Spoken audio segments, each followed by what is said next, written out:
Hello दोस्तों, स्वागत है आपका फिर से करियर पाठशाला में। मैं योगेश शर्मा आज आपको जो बताने वाला हूं वो है एसबीआई पीओ का एग्जाम पैटर्न।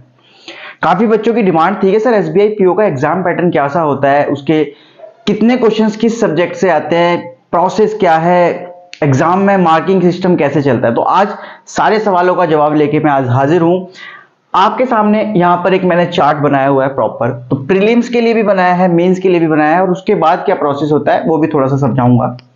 मार्किंग कैसे कैसे होती है वो भी समझेंगे। तो देखो, सबसे पहले हमें ये जानना जरूरी है कि हमारा जो एग्जाम है एसबीआई पीओ का, उसमें हमारे पास सब्जेक्ट्स कौन से तो सब्जेक्ट्स की बात करें तो English, quantitative aptitude, reasoning and general awareness. तो जनरल अवेयरनेस जो है वो ओनली मेंस में आता है, राइट। सो अब प्री की बात करते हैं सबसे पहले। तो प्रीलिम्स के लिए ये बॉक्स आपका यहाँ पर है।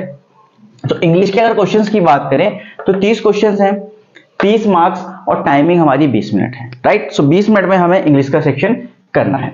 सेम क्वांट्स की अगर बात करें तो 35 क्वेश्चंस हैं, 35 मार्क्स एंड 20 टाइम है हमारे पास इन मिनट्स, राइट। रीजनिंग की बात करें तो 35 क्वेश्चंस, 35 मार्क्स एंड 20 मिनट्स।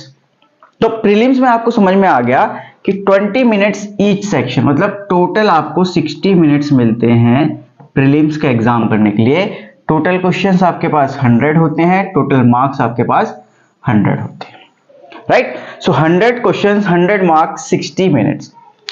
सबसे मजे की बात यह है कि देयर इज नो मतलब sectional cut off, no sectional cut off. अगर अब मैं यहां पर बात करूं तो no sectional cut of.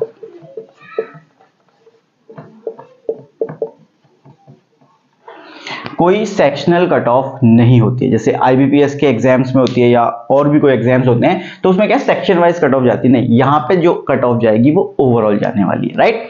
So prelims के अंदर सेक्शनल कट ऑफ नहीं है, ना ही मेंस के अंदर है, ठीक है। एसबीआई के किसी भी एग्जाम के अंदर कोई सेक्शनल कट ऑफ नहीं है, ठीक है। यहां तक की बात हो गई।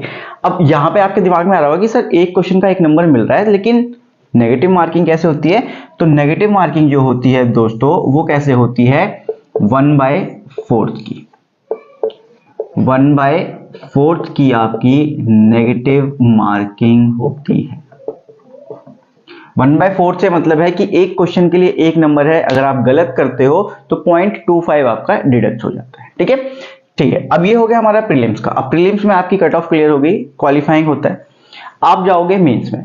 अब मेंस का पैटर्न समझना बहुत जरूरी है, क्योंकि मेंस में कुछ क्वेश्चन 1 नंबर के आते हैं, कुछ क्वेश्चन 2 नंबर के।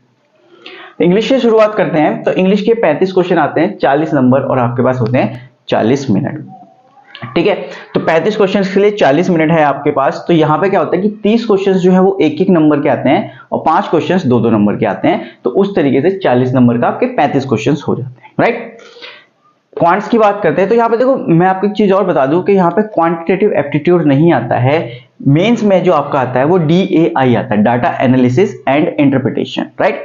सो आपके पास वो आएगा 30 क्वेश्चन, 50 नंबर और 45 मिनट आपके पास यहाँ पर होने वाले हैं। तो यहाँ पर जो 20 क्वेश्चन होंगे वो 2-2 नंबर के आएंगे, 40 हो जाएंगे, और 10 क्वेश्चन 1-1 नंबर के, तो यहाँ पर आपके पास ये 50 हो जाता है, राइट। सो कुछ इस तरीके से यहाँ पर ये चलने वाला है, ठीक है।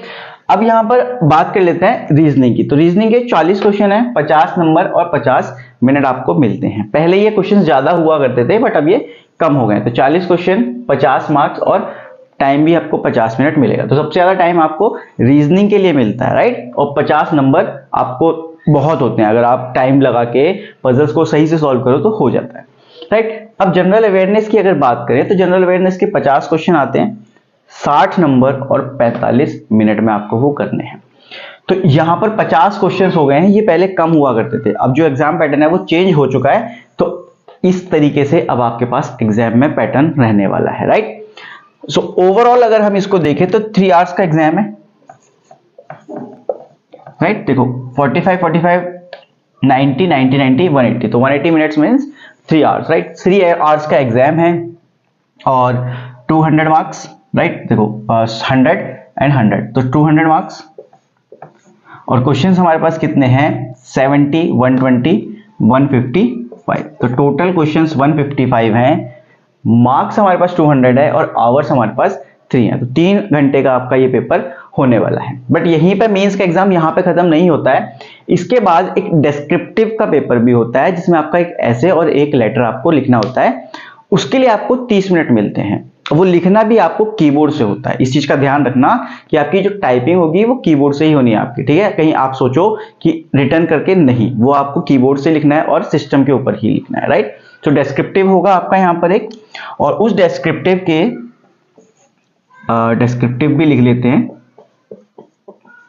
डिस्क्रिप्टिव के 2 क्वेश्चंस होंगे, 50 मार्क्स वो कैरी करेंगे और 30 मिनट्स होंगे, राइट।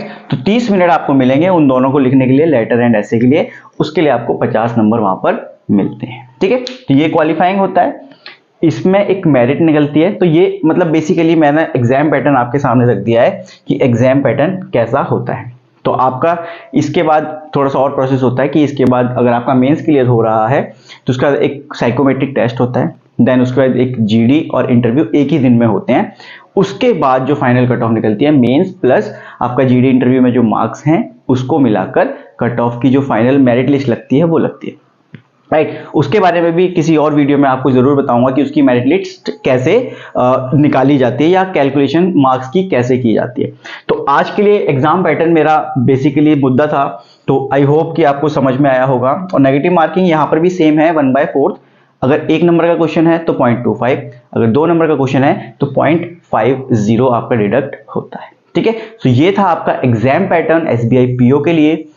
और आप कमेंट करके बता सकते हैं कि आपको किस टॉपिक पे आपको जानकारी चाहिए, तो वो मैं वीडियोस आपके लिए बनाता रहूंगा। तो तब तक अपना ध्यान रखें और कंसिस्टेंटली प्रिपेयर करते रहें। Thank you.